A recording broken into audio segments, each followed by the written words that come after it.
हरे कृष्ण। श्रीमद् भागवतम पंचम स्कंद 19, 20, 21वां अध्याय। 19वां अध्याय किम पुरुष और भारतवर्ष का वर्णन। श्री सुखदेव जी कहते हैं, राजन, किम पुरुष वर्ष में श्री लक्ष्मी जी के बड़े भाई आदि पुरुष सीता हृदयाभिराम भगवान श्री राम के चरण कमलों के सान्निध्य के रसिक परम भागवत श्री हनुमान जी अन्य किन्नरों के सहित अविचल भक्ति भाव से उनकी उपासना करते हैं। यहाँ अन्य गंधर्वों के सहित आष्टिसेन उनके स्वामी भगवान राम की परम कल्याणमयी गुण गाथा गाते रहते हैं। श्री हनुमान जी उसे सुनते हैं और स्वयं भी इस मंत्र का जप करते हुए इस प्रकार उनकी स्तुति करते हैं। हम ओंकार स्वरूप पवित्र कीर्ति भगवान श्री राम को नमस्कार करते हैं। आप में सत्पुरुषों के लक्षण, शील और आचरण विद्यमान है। आप बड़े ही संयत चित्त, लोकाराधन तत्पर, साधुता की परीक्षा के लिए कसौटी के समान और अत्यंत ब्राह्मण भक्त है। ऐसे महापुरुष महाराज राम को हमारा पुनः पुनः प्रणाम है। भगवान, आप विशुद्ध बोध स्वरूप अद्वितीय, अपने स्वरूप के प्रकाश से गुण के कार्य रूप जागृत आदि संपूर्ण अवस्थाओं का निराश करने वाले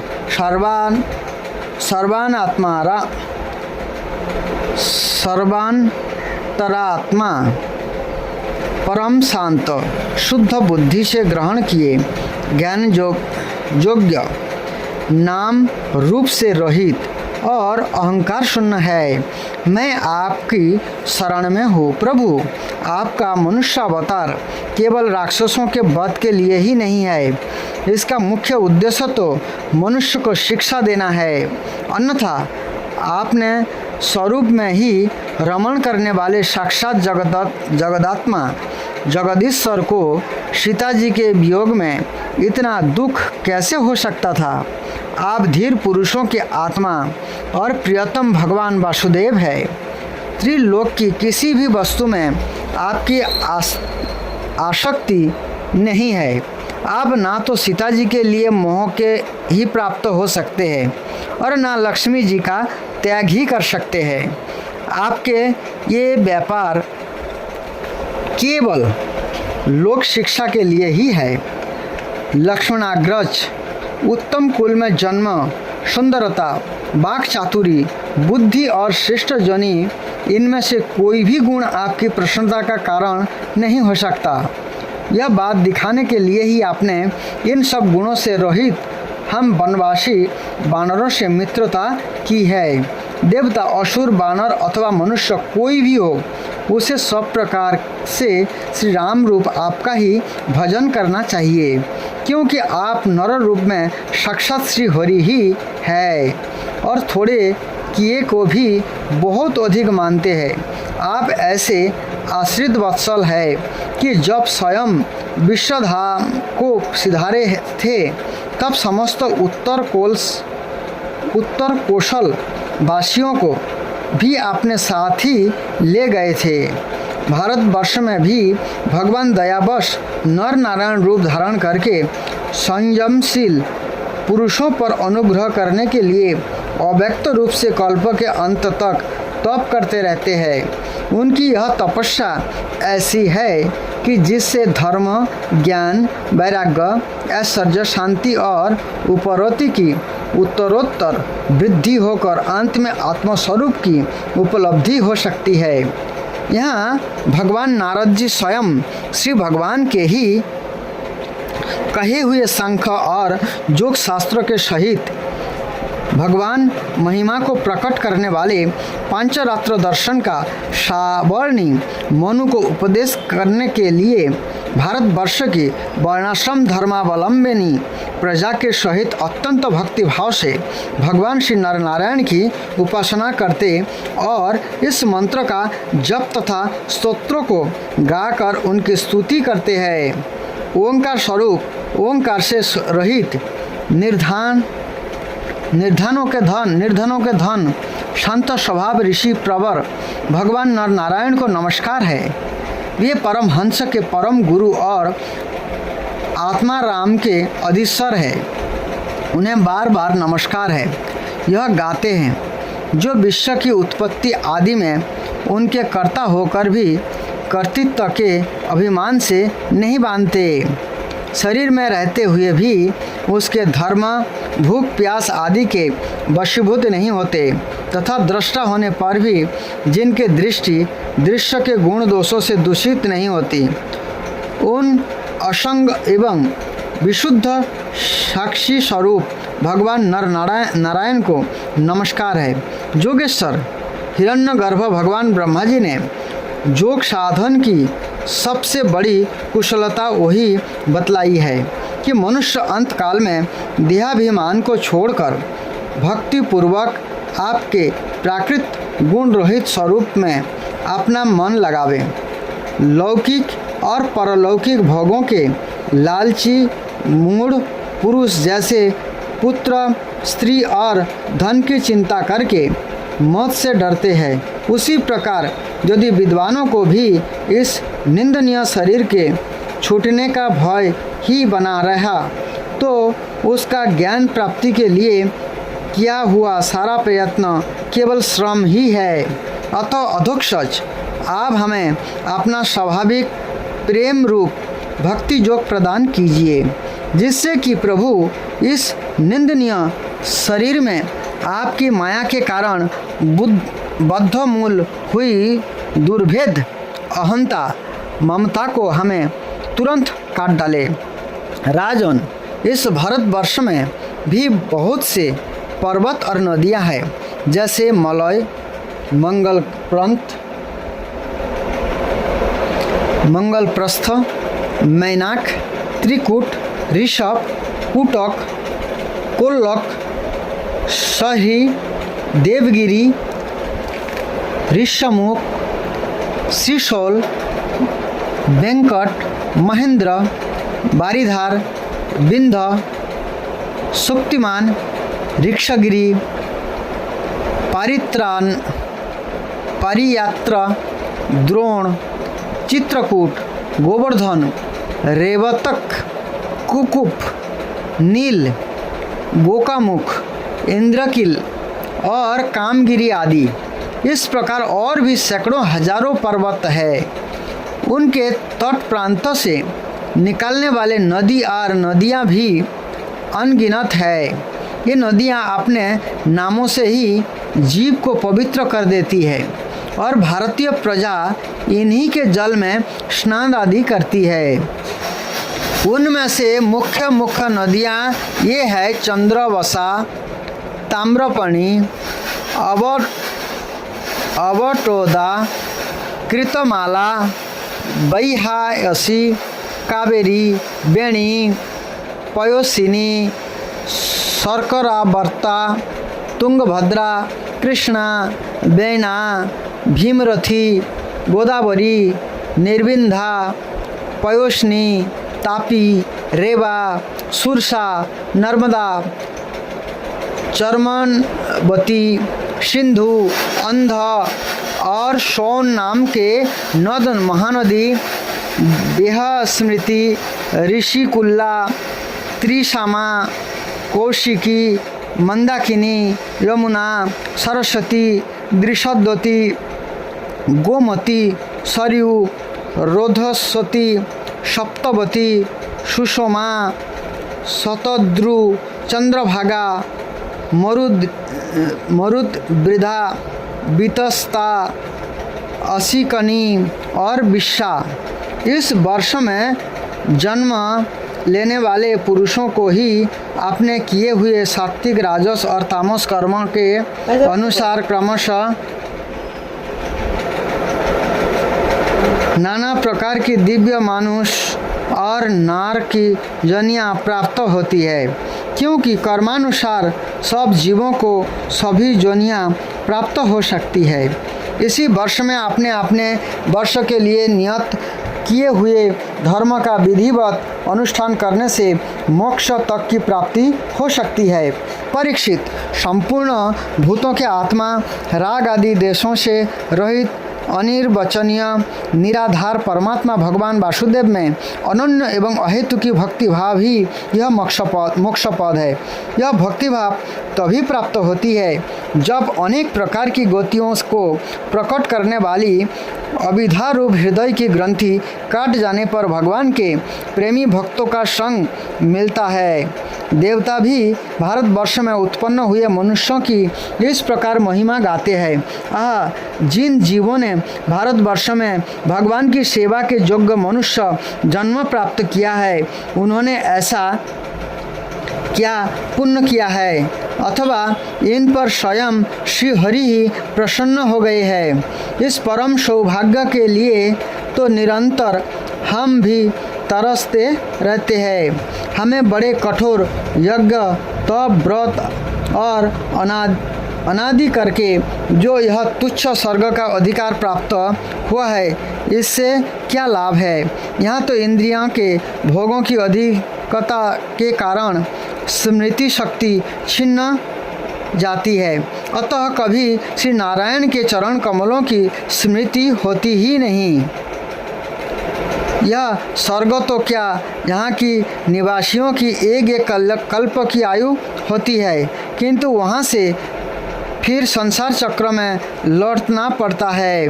उन ब्रह्मलोक आदि की अपेक्षा भी भारत भूमि में थोड़ी आयु काल वाले होकर जन्म लेना अच्छा है, क्योंकि यहाँ धीर पुरुष एक क्षण में ही अपने इस मृत्युज शरीर से किए हुए संपूर्ण कर्म श्री भगवान को अर्पण करके उनका अभय पद प्राप्त कर सकता है। जहाँ भगवत कथा की अमृतमयी सरिता नहीं बहती, वहाँ उसके उद्गम स्थान भक्त साधुजन निवास नहीं करते, और जहाँ नृत्य गीत आदि के साथ बड़े समारोह से भगवान यज्ञ पुरुष की पूजा अर्चा नहीं की जाती, यह चाहे ब्रह्मलोक ही क्यों ना हो, उसका सेवन नहीं करना चाहिए।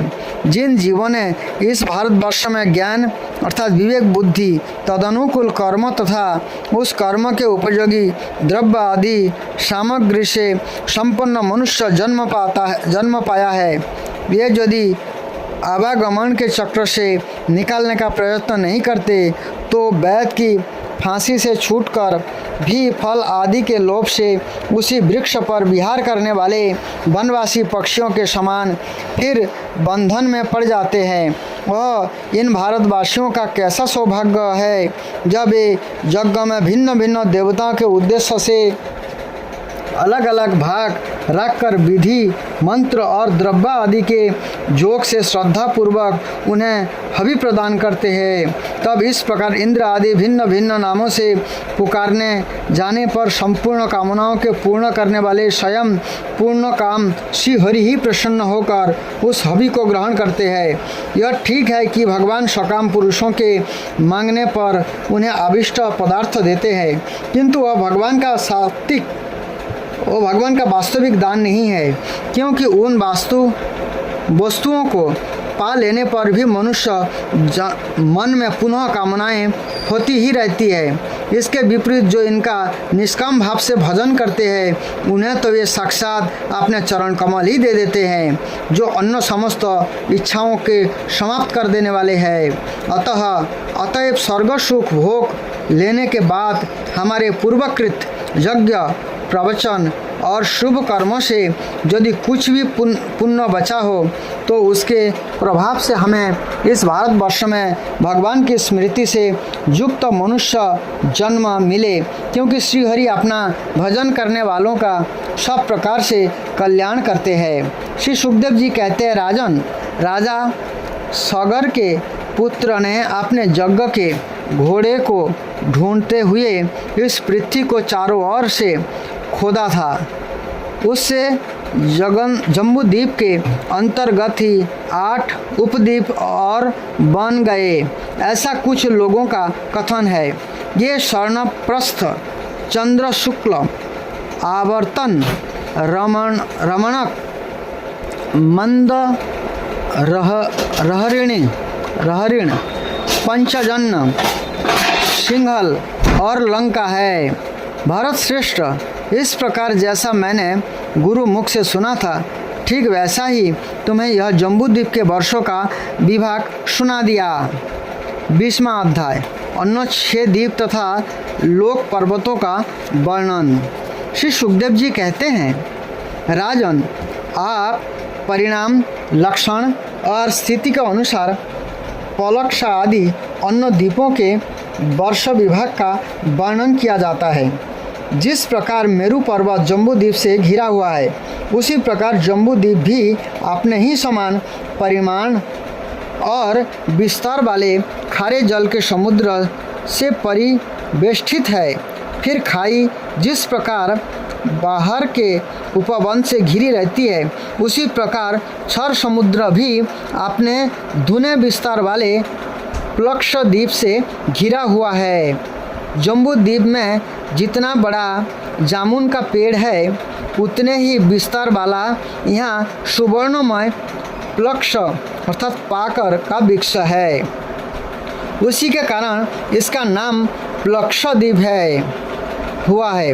यहाँ 7 जिह्वा वाले अग्निदेव विराजते हैं।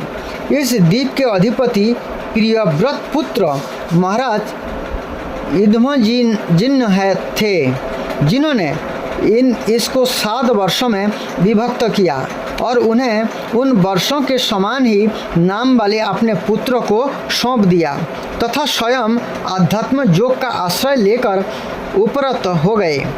इन वर्षों में नाम शिव, जवश, सुभद्र, शांत, क्षेम, अमृत और अभय है। इनमें भी 7 पर्वत और 7 नदियाँ ही प्रसिद्ध है। वहाँ मणिकूट, वज्रकूट, इंद्रसेन, ज्योतिष्मान, सुपर्ण, हिरण्यष्टिभ और मेघमाल है। ये 7 मर्यादा पर्वत है तथा अरुण, निर्मण्य, अंगिरसी, सावित्री, सुप्रभाता, ऋतंभरा और सप्तंभरा, ये 7 महानदियाँ हैं। यहाँ हंस, पतंग, अधर्वायन और सत्यांग नाम के 4 वर्ण है। उक्त नदियों के जल में स्नान करने से इनके रजोगुण तमोगुण क्षीण होते रहते हैं। इनकी आयु 1000 वर्ष की होती है। इनके शरीरों में देवताओं की भांति थकावट, पसीना आदि नहीं होता और संतान उत्पत्ति भी इन्हीं के समान होती है। ये त्रयी विधाओं के द्वारा तीनों वेदों में वर्णन किए हुए स्वर्ग के द्वारभूत आत्मा स्वरूप भगवान सूर्य की उपासना करते हैं। ये कहते हैं कि जो सत्य अर्थात अनुष्ठान योग्य धर्म और रीत प्रतीत होने वाले धर्म, वेद और शुभाशुभ फल के अधिष्ठाता है, उन पुराण पुरुष विष्णु स्वरूप भगवान सूर्य की हम शरण में जाते हैं। प्लक्ष आदि 5 द्वीपों में सभी मनुष्य को जन्म से ही आयु, इंद्रियां, मनोबल, इंद्रिय बल, शारीरिक बल, बुद्धि और पराक्रम समान रूप से सिद्ध रहते हैं। लक्षद्वीप अपने ही समान विस्तार वाले इक्षु रस के समुद्र से घिरा हुआ है, मतलब गन्ने का रस के समुद्र से घिरा हुआ है। उसके आगे उससे 2 गुनी परिमाण वाला सालमल द्वीप है, जो उतने ही विस्तार वाले मदिरा के सागर से घिरा है। लक्षद्वीप के पाकर के पेड़ के बराबर उसमें सालमली अर्थात सेमर का वृक्ष है। कहते हैं वही वृक्ष अपने वेदमय पंखों से भगवान की स्तुति करने वाले पक्षीराज भगवान गरुड़ का निवास स्थान है तथा वही इस द्वीप के नामकरण का भी हेतु है। इस द्वीप के अधिपति प्रियव्रत पुत्र महाराज जग्गबाहु थे। उन्होंने इसके पुरोचन सौमनस्य रमणक, देववर्ष, पारिभद्र, अप्पायन और अभिज्ञात नाम से 7 विभाग किए और इन्हीं नाम वाले अपने पुत्र को सौंप दिया। इनमें भी 7 वर्ष पर्वत और 7 ही नदियाँ प्रसिद्ध है। पर्वतों के नाम सरस, शतशृंग, वामदेव, कुंद, मुकुंद, पुष्पवर्ष और सहस्त्रश्रुति है तथा नदियाँ अनुमति, सिनीवाली, सरस्वती, कुहू, रजनी, नंदा और राका है।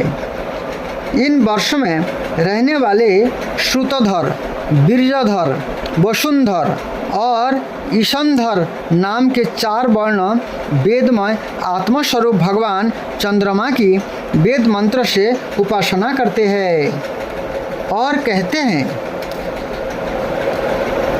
जो कृष्ण पक्ष और शुक्ल पक्ष में अपनी किरणों से विभाग करके देवता, पितर और संपूर्ण प्राणियों को अन्न देते हैं, ये चंद्रदेव हमारे राजा रंजन करने वाले हैं। इसी प्रकार मदिरा के समुद्र से आगे उससे दुने इस प्रकार मदिरा के समुद्र से आगे उससे दुने परिमाणा वाला कुशद्वीप है। पूर्वोक्त द्वीप के समान यह भी अपने ही समान विस्तार वाले घृत के समुद्र से घिरा हुआ, अर्थात घी के समुद्र से। इससे भगवान का रचा हुआ एक कुशों का झाड़ है, उसी से इस द्वीपों का नाम निश्चित हुआ है।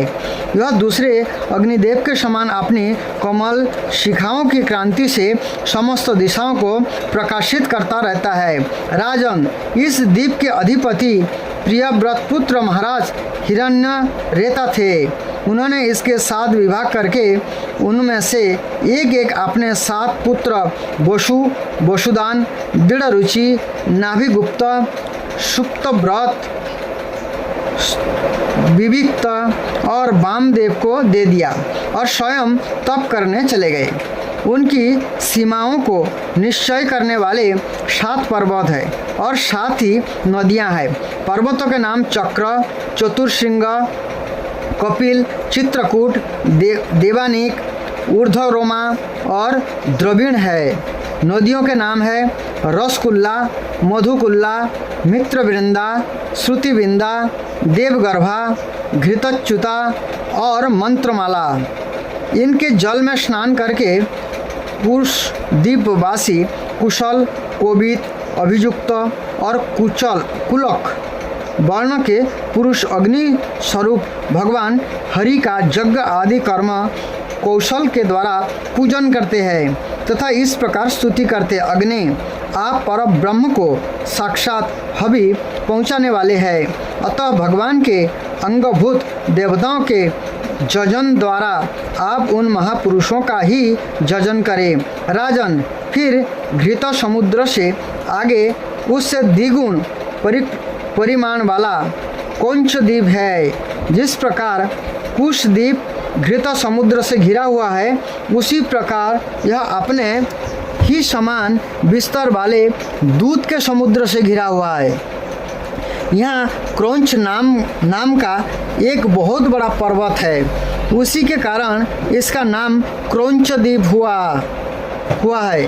पूर्व काल में श्री स्वामी कार्तिकेय जी के शस्त्र प्रहार से इसका कोटि प्रदेश और लता निकुंज आदि क्षत विक्षत हो गए थे, किंतु खीर समुद्र से सींचा जाकर और वरुण देव से सुरक्षित होकर यह फिर निर्भय हो गया। इस द्वीप के अधिपति प्रियव्रत पुत्र महाराज धृतपृष्ठ थे। ये बड़े ज्ञानी थे। उन्होंने इसको 7 वर्षों में विभक्त कर उनमें उन्हीं के समान नाम वाले अपने 7 उत्तराधिकारी पुत्रों का नियुक्त किया और स्वयं संपूर्ण जीवों के अंतरात्मा परम मंगलमय कीर्तिशाली भगवान श्री हरि के पावन पादारविंद की शरण ली। महाराज धृतपृष्ठ के आम, मधुरुह, मेघपृष्ठ, सुधामा, सुधामा, भाजिष्ठ, लोहिताश्न और वनस्पति, ये 7 पुत्र थे। इनके वर्ष में ही 7 वर्ष पर्वत और 7 ही नदियाँ कही जाती है। पर्वतों के नाम शुक्ल, वर्धमान, भोजन, उपबहिनी, नंद, नंदन और पर्वतोभद्र ये तथा नदियों का नाम है अभया, अमृतोघा, आर्जका, तीर्थवती, वित्ती, रूपवती, पवित्रवती और शुक्ला। इनके पवित्र और निर्मल जल का सेवन करने वाले वहाँ के पुरुष ऋषभ, द्रविण और देवक नामक 4 वर्णों वाले निवासी जल से भरी हुई अंजलि के द्वारा आपो देवता अर्थात जल के देवता की उपासना करते हैं और कहते हैं, हे जल के देवता, तुम्हें परमात्मा से सामर्थ्य प्राप्त हो है। तुम भू, भुव और स तीनों लोकों को पवित्र करते हो, क्योंकि स्वरूप से ही पाप का नाश करने वाले हो। हम अपने शरीर से तुम्हारा स्पर्श करते हैं, तुम हमारे अंग को पवित्र करो। इसी प्रकार क्षीर समुद्र से आगे उसके चारों ओर 32 लाख योजन विस्तार वाला शकद्वीप है, जो अपने ही समान परिमाण वाले मट्ठे के समुद्र से घिरा हुआ है। इसमें शाक नाम का एक बहुत बड़ा वृक्ष है, वही इस क्षेत्र के नाम का कारण है। इसकी अत्यंत मोहक सुगंध से सारा द्वीप महकता रहता है। मेघातिथि नामक उसके अधिपति थे, राजा प्रियव्रत के ही पुत्र थे। उन्होंने भी अपने द्वीपों को 7 वर्षों में विभक्त किया और उनमें उन्हीं के समान नाम वाले अपने पुत्र पुरोजब, मनोजब, पवमान, धूम्रानिक, चित्ररेख, बहुरूप और विश्वधार को अधिपति रूप से नियुक्त कर स्वयं भगवान अनंत में दत्ताचित्त हो तपोवन को चले गए। इन वर्षों में भी 7 मर्यादा पर्वत और 7 नदियाँ ही है। पर्वतों के नाम ईशान, उरुश्रृंग, बलभद्र, शतकेश्वर, सहस्त्रस्त्रोत, देवपाल और महानस है तथा नदियाँ अनघा, आयुर्दा, अभयस्पृष्टि, अपराजिता, पंचपदी, सहस्त्रस्तुति और निजधृति है। उस वर्ष के ऋतव्रत, सत्यव्रत, दान व्रत और अनुव्रत नामक पुरुष प्राणायाम द्वारा अपने रजोगुण तमोगुण को छीण कर महान समाधि के द्वारा वायुरूप श्री हरि की आराधना करते हैं और इस प्रकार उनकी स्तुति करते हैं। जो प्राण आदि वृत्ति रूप अपनी ध्वजाओं के सहित प्राणियों के भीतर प्रवेश करके उनका पालन करते हैं तथा संपूर्ण दृश्य जगत जिनके अधीन है, ये साक्षात अंतर्जामी वायु भगवान हमारी रक्षा करे। इसी तरह मट्ठे के समुद्र से आगे उसके चारों ओर उससे दुगने विस्तार वाला पुष्कर द्वीप है। यह चारों ओर अपने ही समान विस्तार वाले मीठे जल के समुद्र से घिरा है। यहाँ अग्नि की शिखा के समान देदीप्यमान लाखों स्वर्णमय पंखड़ियों वाला एक बहुत बड़ा पुष्कर अर्थात कमल है, जो ब्रह्मा जी का आसन माना जाता है। उस द्वीप के बीचों बीच उसके पूर्वीय और पश्चिमीय विभाग की मर्यादा निश्चित करने वाला मानसरोत्तर नामक एक ही पर्वत है। यह 10,000 योजन ऊंचा और उतना ही लंबा है। इसके ऊपर चारों दिशाओं में इंद्र आदि लोकपालों की 4 पुरियां हैं। इन पर मेरु पर्वत के चारों ओर घूमने वाले सूर्य के रथ का संवत्सर स्वरूप पहिया देवताओं के दिन और रात अर्थात उत्तरायण और दक्षिणायन के क्रम से सर्वदा घुमा करता है। उस द्वीप का अधिपति प्रियव्रत पुत्र वितिहोत्र भी अपने पुत्र रमणक और धातति को दोनों वर्षों का अधिपति बनाकर स्वयं अपने बड़े भाइयों के समान भगवत सेवा में ही तत्पर रहने लगा था। वहाँ की निवासी ब्राह्मण रूप भगवान हरि की ब्रह्म सालोक्य की प्राप्ति कराने वाले कर्मों से आराधना करते हुए इस प्रकार स्तुति करते हैं, जो साक्षात कर्म फल स्वरूप है और एक परमेश्वर में ही जिनकी पूर्ण स्थिति है तथा जिनकी सब लोग पूजा करते हैं। ब्रह्म ज्ञान के साधन रूप उन अद्वितीय और शांत स्वरूप ब्रह्म मूर्ति भगवान को मेरा नमस्कार है। श्री सुखदेव जी कहते हैं, राजन, इसके आगे लोकालोक नाम का पर्वत है। वह पृथ्वी के सब और सूर्य आदि के द्वारा प्रकाशित और अप्रकाशित प्रदेशों के बीचों में उनका विभाग करने के लिए स्थित है। मेरु से लेकर मानसोत्तर पर्वत तक जितना अंतर है उतना ही भूमि शुद्धोदक समुद्र के उस ओर है। इसके आगे सुवर्णमयी भूमि है जो दर्पण के समान स्वच्छ है। इसमें गिरी हुई कोई वस्तु फिर नहीं मिलती, इसलिए यहाँ देवताओं के अतिरिक्त और कोई प्राणी नहीं रहता। लोकालोक पर्वत सूर्य आदि से प्रकाशित और अप्रकाशित भूभागों के बीचों में है, इससे इसका यह नाम पड़ा है। इसे परमात्मा ने त्रिलोक के बाहर उसके चारों ओर सीमा के रूप में स्थापित किया है। यह उतना ऊंचा और लंबा है कि इसके एक ओर से तीनों लोकों को प्रकाशित करने वाली सूर्य से लेकर ध्रुव पर्यंत समस्त ज्योतिष मंडल की किरण दूसरी ओर नहीं जा सकती। विद्वानों ने प्रमाण, लक्षण और स्थिति के अनुसार संपूर्ण लोकों का उतना ही विस्तार बतलाया है। यह समस्त भूलोक 50 करोड़ योजन है, अर्थात पृथ्वी लोक जो है 50 करोड़ योजन लंबाई और चौड़ाई है। इसका चौथाई भाग अर्थात 12.5 करोड़ योजन विस्तार वाला यह लोकालोक पर्वत है। इसके ऊपर चारों दिशाओं में समस्त संसार के गुरु स्वयंभू श्री ब्रह्मा जी ने संपूर्ण लोकों की स्थिति के लिए ऋषभ, पुष्कर, चूड़, वामन और अपराजित नाम के 4 गजराज नियुक्त किए हैं। इन दिग्गजों की और अपने अंश स्वरूप इंद्र आदि लोकपालों की विविध शक्तियों की वृद्धि तथा समस्त लोकों के कल्याण के लिए परम ऐश्वर्य के अधिपति सर्व अंतर्यामी परम पुरुष श्री हरि अपने विश्वक्सेन आदि पार्षदों के सहित इस पर्वत पर सब और विराजते हैं।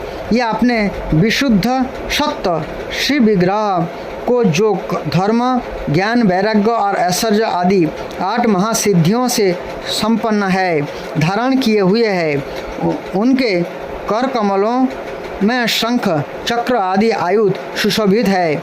इस प्रकार अपनी जोग माया से रचे हुए विविध लोकों की व्यवस्था को सुरक्षित रखने के लिए ये इसी लीलामय रूप से कल्प के अंत तक यहाँ सब और रहते हैं। लोकालोक के अंतर्वर्ती भूभाग का जितना विस्तार है उसी से उसके दूसरी ओर के अलोक प्रदेश के परिमाण की भी व्याख्या समझ लेनी चाहिए। उसके आगे तो केवल जोगेश्वर की ही ठीक ठीक गति हो सकता है। राजन, स्वर्ग और पृथ्वी के बीच में जो ब्रह्मांड का केंद्र है वही सूर्य की स्थिति है। सूर्य और ब्रह्मांड गोलोक के बीच में 100 और से 25 करोड़ योजन का अंतर है। सूर्य इस मृत अर्थात मरे हुए अर्थात अचेतन अखंड में वैराज रूप से विराजते हैं। इसी से इनका नाम मार्तंड हुआ है। ये हिरण्यमय अर्थात ज्योतिर्मय ब्रह्मांड से प्रकट हुए हैं, इसलिए इन्हें हिरण्यगर्भ भी कहते हैं। सूर्य के द्वारा ही दिशा, आकाश, धूलोक अर्थात अंतरिक्ष लोक, भूलोक, स्वर्गलोक और मोक्ष के प्रदेश, नरक और रसातल तथा अन्य समस्त भागों का विभाग होता है। सूर्य ही देवता, तिर्यक, मनुष्य, सरीसृप और लता, वृक्ष आदि समस्त जीव समूहों के आत्मा और नेत्रेंद्रिय के अधिष्ठाता है। 21वां अध्याय सूर्य के रथ और उसकी गति का वर्णन। श्री सुखदेव जी कहते हैं, राजन, परिणाम और लक्षण के सहित इस भूमंडल का कुल इतना ही विस्तार है, सो हमने तुम्हें बता दिया। इसी के अनुसार विद्वान लोग धूलोक का भी परिमाण बताते हैं। जिस प्रकार चना, मटर आदि के 2 टलों में से एक का स्वरूप जान लेने से दूसरे का भी जाना जा सकता है, इसी प्रकार भूलोक के परिमाण से ही धूलोक का भी परिमाण जान लेनी चाहिए। इन दोनों के बीच में अंतरिक्ष लोक है, यह इन दोनों का संधि स्थान है। इसके मध्य भाग में स्थित ग्रह और नक्षत्र के अधिपति भगवान सूर्य अपने ताप और प्रकाश से तीनों लोकों को तपाते और प्रकाशित करते रहते हैं। ये उत्तरायण, दक्षिणायन और विषुवत नाम बलि क्रमशः मंद, शीघ्र और समान गतियों से चलते हैं। समय अनुसार मकर आदि राशियों में ऊंचे, नीचे और समान स्थानों में जाकर दिन रात को बड़ा छोटा जा समान करते हैं। जब सूर्य भगवान मेष या तुला राशि पर आते हैं तब दिन रात समान हो जाते हैं। जब वृष आदि 5 राशियों में चलते हैं तब प्रति मास रात्रियों में एक घड़ी कम होती जाती है और उसी हिसाब से दिन बढ़ते जाते हैं। जब वृश्चिक आदि 5 राशियों में चलते हैं तब दिन और रात्रियों में इसके विपरीत परिवर्तित होते हैं। इस प्रकार दक्षिणायन आरंभ होने तक दिन बढ़ते रहते हैं और उत्तरायण लगने तक रात्रियां। इसी प्रकार पंडित जन मानसोत्तर पर्वतों पर सूर्य की परिक्रमा का मार्ग 9,51,00,000 योजन बताते हैं। इस पर्वत पर मेरु के पूर्व की और इंद्र की देवधानी, दक्षिण में जमराज की संयमनी, पश्चिम में वरुण की लिम्बोचनी और उत्तर में चंद्रमा की विभावरी नाम की पुरियां हैं। देखिए, जमराज की पुरी का नाम है संयमनी पुरी और वरुण की पुरी का नाम है निम्लोचनी और चंद्रमा की पुरी का नाम है विभावरी पुरी और इंद्र की पुरी का नाम है देवधानी। इन पुरियों में मेरु के चारों ओर समय समय पर सूर्योदय, मध्याह्न, सायंकाल और अर्धरात्रि होते रहते हैं। इन्हीं के कारण संपूर्ण जीवों की प्रवृत्ति या निवृत्ति होती है। राजन, जो लोग सुमेरुचर रहते हैं उन्हें तो सूर्यदेव सदा मध्याह्नकालीन रहकर ही तपाते रहते हैं। ये अपनी गति के अनुसार अश्विनी आदि नक्षत्रों की ओर जाते हुए यद्यपि मेरु को वाईं ओर रखकर चलते हैं तो भी सारे ज्योतिर्मंडल को घुमाने वाले निरंतर दाईं ओर बहती हुई प्रवाह वायु द्वारा घुमा दिए जाने से वे उसे दाईं ओर रखकर चलते जान पड़ते हैं। जिस पुरी में सूर्य भगवान का उदय होता है उसके ठीक दूसरी ओर की पुरी में ये अस्त होते मालूम होंगे और यहाँ के लोग पसीने पसीने करके तपा रहे होंगे। उसी से ठीक सामान्य की और आधी रात होने के कारण ये उन्हें निद्रावश किए होंगे। जिन लोगों को मध्याह्न के समय ये स्पष्ट दिख रहे होंगे, ये ही जब सूर्य सोम्य दिशा में पहुंच जाए तब उनका दर्शन नहीं कर सकेंगे। सूर्यदेव जब इंद्र की पुरी से जमराज की पुरी को चलते हैं तब 15 घड़ी में वे 2.25 करोड़ और 12.5 लाख योजन से कुछ 25,000 योजन अधिक चलते हैं। फिर इसी क्रम से ये वरुण और चंद्रमा की पुरी को पार करके पुनः इंद्र की पुरी में पहुँचते हैं। इस प्रकार चंद्रमा आदि ग्रह अन्य ग्रह भी ज्योतिष चक्र में अन्य नक्षत्र के साथ साथ उदित और अस्त होते रहते हैं। इस प्रकार भगवान सूर्य का वेदमय रथ एक मुहूर्त में 25,08,000 योजन के हिसाब से चलता हुआ इन चारों पुरियों में घूमता रहता है। भगवान सूर्यदेव 25,08,000 योजन एक मुहूर्त में चलते हैं। इसका संवत्सर नाम का एक चक्र अर्थात पहिया बतलाया जाता है। उसमें मास रूप 12 अरे है, ऋतु रूप 6 नेमिया अर्थात हाल है, 3 चौमे से रूप 3 नाभि अर्थात आमन है। इस रथ की धुरी का एक सिरा मेरू पर्वत की चोटी पर है और दूसरी मानसरोत्तर पर्वत पर है।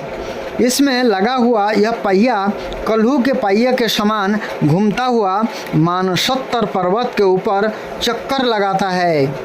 इस धुरी में जिसका मूल भाग जुड़ा हुआ है, ऐसी एक धुरी और है। यह लंबाई में इसके चौथाई है। इसका ऊपरी भाग तैलक्यंत्र के धुरे के समान ध्रुवलोक से लगा हुआ है। इस रथ में बैठने का स्थान 36 लाख योजन लंबा और 9 लाख योजन चौड़ा है। इसका जुआ भी 36 लाख योजन ही लंबा है। उसमें अरुण नाम के सारथी गायत्री आदि छंदों के से नाम वाले 7 घोड़े जोत रखे हैं। यही इस रथ पर बैठे हुए भगवान सूर्य को ले चलते हैं। सूर्यदेव के आगे उन्हीं की ओर मुँह करके बैठे हुए अरुण उनके सारथी का कार्य करते हैं। भगवान सूर्य के आगे अंगूठे के पोरुए के बराबर आकार वाले बाल खिल्लादि 60,000 ऋषि स्वस्ति वाचन के लिए नियुक्त है। ये उनकी स्तुति करते रहते हैं। इनके अतिरिक्त ऋषि, गंधर्व, अप्सरा, नाग, यक्ष, राक्षस और देवता भी, जो कुल मिलाकर 24 है, किंतु जोड़े से रहने के कारण 7 गण कहे जाते हैं। प्रत्येक मास में भिन्न भिन्न नाम वाले होकर अपने भिन्न भिन्न कर्मों से प्रत्येक मास के भिन्न भिन्न नाम धारण करने वाले आत्मस्वरूप भगवान सूर्य की दो मिलकर उपासना करते हैं। इस प्रकार भगवान सूर्य भूमंडल के 9 करोड़ 51 लाख योजन लंबे घेरे में से प्रत्येक क्षण में 2002 योजन की दूरी पार कर लेते हैं। इस प्रकार से 21वां अध्याय पूरा हुआ। हरे कृष्ण।